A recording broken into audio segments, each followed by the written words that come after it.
Talvez a sua mente esteja um caos, uma bagunça, uma confusão, e nesse vídeo eu vou te explicar o que você deve fazer para ter paz, harmonia na sua mente. Primeira coisa, você precisa ter consciência dos tipos de pensamento que você tem na sua mente. Quais são os pensamentos que mais ficam na sua mente? São pensamentos de ódio, de medo, de dúvida. E é ódio de quê? Tá com medo de quê? Você precisa começar a se observar, analisar o que fica mais na tua cabeça, o que roda mais na tua cabeça. Essa foi uma das melhores coisas que eu comecei a fazer. Antes, minha mente andava muito no automático. Eu nem tinha consciência do tipo de pensamento, nem observava para isso. Mas depois que eu comecei a observar, eu comecei a me conhecer e me entender mais. Então, a partir do momento que você começa a ter consciência dos tipos de pensamento que você está tendo, aí vem a segunda parte.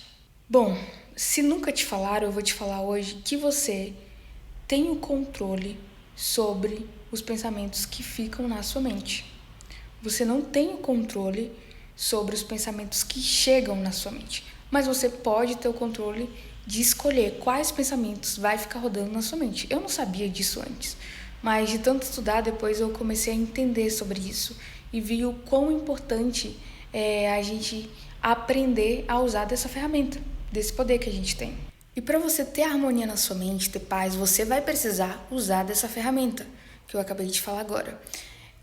Muitas vezes a gente deixa rodando pensamentos ruins na cabeça da gente, porque eu mesmo não sabia que eu poderia ter esse controle de escolher o que vai ficar. Não somos ensinados sobre isso quando criança. E como é que faz isso na prática? Digamos que, vou dar um exemplo, que você talvez reprovou numa prova e não foi muito bem. E aí, digamos que a sua mente fica toda hora remoendo pensamentos: nossa, eu sou burra, eu não consigo, eu não sou capaz de passar numa prova, e isso fica por dias na tua cabeça, entendeu?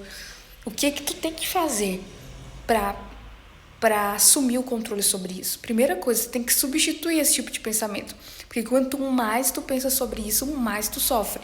Enquanto você não assumir o controle, enquanto você deixar a sua atenção ficar voltada para esse pensamento, você vai sofrer e você não vai ter o controle sobre os seus sentimentos. Aí é que vem a jogada, você precisa se esforçar para não dar atenção para esse tipo de pensamento.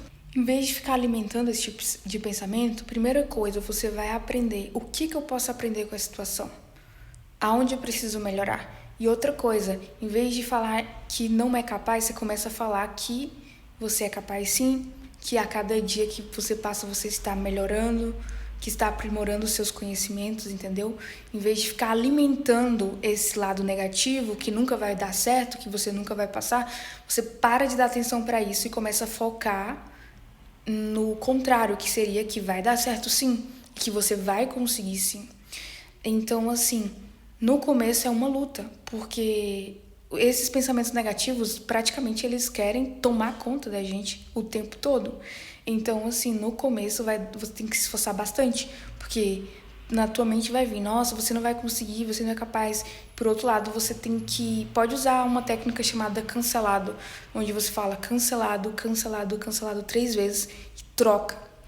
E às vezes você vai precisar fazer 1000 vezes num dia só. Porque você começa a fazer isso, mas o pensamento vem de novo. Então, assim, no começo dá bastante trabalho, porque você tem que se esforçar bastante para manter aquilo que é bom na tua mente. Então, tu vai fazer isso com todos os pensamentos negativos, entendeu? Tudo aquilo que vem de ruim na tua mente, tira o que tu pode aprender com eles, mas não fica alimentando por muito tempo na tua mente. Porque quanto mais tu alimenta, pior fica a tua mente. Fica uma bagunça, um caos, entendeu? Então você precisa assumir o controle, substituir esses pensamentos por outro. Eu vou te falar, na prática isso não é fácil, porque eu tô fazendo isso. E eu sei o quanto é difícil, mas vou te falar também que isso vale muito a pena. Porque você já não fica mais refém dos seus sentimentos, não fica mais refém dos teus pensamentos. E fora isso, você começa a se sentir mais no controle da tua mente, entendeu? Porque você não vai sofrer mais tanto. Imagina, se tu assumir o controle da tua mente, tu não vai mais sofrer tanto como antes.